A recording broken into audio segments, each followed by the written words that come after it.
இந்த வார திரை விமர்சன நிகழ்ச்சியில நம்ம பார்க்க இருக்க போற படம் இறைவி. தமிழ் சினிமா ஏபிசி என ரசிகர்களை பிரித்து வைத்துள்ளது.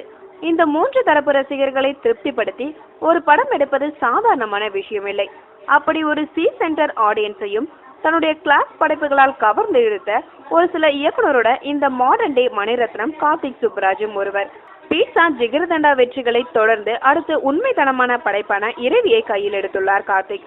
இதுல தன்னுடைய ஃபேவரட் கூட்டணியான விஜய் சேதுபதி, பாபி சின்ஹா வர புதியதாக உள்ளே வந்துள்ளார் எஸ்.ஜே. சூர்யா. இந்த படம் மிகவும் எதிர்பார்ப்புடன் இன்று உலகம் முழுவதும் வெளிவந்துள்ளது. ஒவ்வொரு பெண்ணுடைய வலி, இன்பம், துன்பம் அனைத்தையும் சில ஆண்கள் வழியாக உணர்த்திருப்பதே இந்த இறைவி. இயக்குனர் கார்த்திக் சுப்புராஜ் வேண்டுகோளுக்கு இணங்க படத்தோட கதை எதையும் விரிவாக சொல்லவில்லை. மழை எல்லாருக்குமே பிடிக்கும், நனையலாமா? நனையலாம், ஆனா நனைந்திடுவோமே என்று அஞ்சலி சொல்லும் வசனத்தோடு படம் தொடங்குகிறது. இந்த ஒரு வசனம் தான் படத்தோட மொத்த கதையும் கூட. ஒவ்வொரு பெண்ணும் தனக்கான சுதந்திரத்தை ஏதோ ஒரு ஆணிடம் எதிர்பார்க்கிறார். அது அவர்கள் தவறில்லை, அவர்களுடைய அம்மாவுடைய அம்மாவின் வளர்ப்பில் உள்ள தவறு என உரைக்க சொல்லுகிறார் கார்த்திக் சுப்புராஜ். எஸ்.ஜே. சூர்யா இப்படி ஒரு நடிகனைத்தான் நாம் இத்தனை நாள் தொலைத்து கொண்டு இருந்தோம் என பின்னி பெடல் எடுத்திருக்கிறார். ஏன் இப்படி சொல்லினோம் என்றால், அத்தனை லோக்கலாக குடித்துவிட்டு ஒரு நல்ல படத்தை எடுத்துவிட்டு அதை வெளியிட முடியாமல் தவித்து கொண்டு இருக்கும் கதாபாத்திரம்.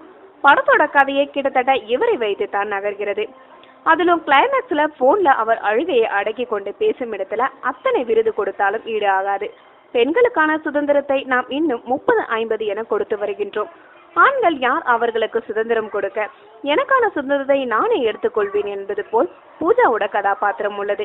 படத்தோட பல காட்சிகள் ஆண்களை கை காட்டி தலை குனிய வைக்கிறது. என் பாட்டை யாரை கையை காட்டினாலும் திருமணம் செய்து கொள்வேன் என்று அஞ்சலி சொல்லினாலும் திருமணத்திற்கு பிறகு வேறு ஒருவரின் மீது காதல் வரலாம். ஆனால் வேறு வழி என்ன? எத்தனை கொடுமை வந்தாலும் உங்களுடன் தான் வாழ வேண்டும் என அஞ்சலி விஜய் சேதுபதியுடன் சொல்லும் காட்சிகள் ஷபாஸ்.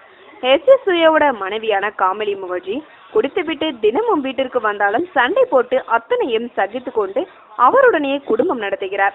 பெண்கள் எத்தனை மாடனாக மாறினாலும் அவர்களுக்கு என்று ஒரு வட்டம் அமைத்துக் கொண்டு தான் வாழ்கிறார்கள் என்பதை காமலினி முகர்ஜி கதாபாத்திரம் காட்டுகிறது.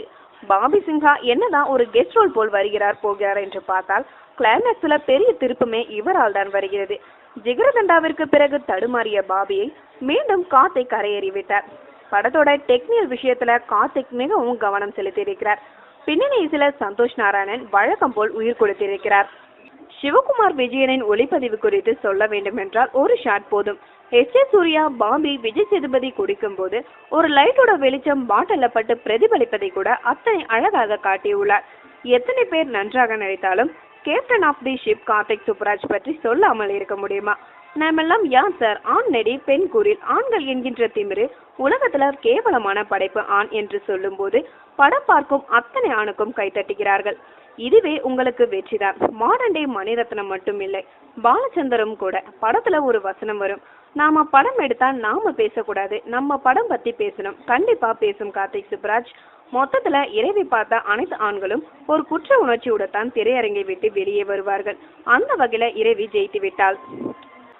மேலும் சினிமா செய்திகளை தொடர்பு கொள்ள லைக் மற்றும் சப்ஸ்கிரைப் செய்யவும்.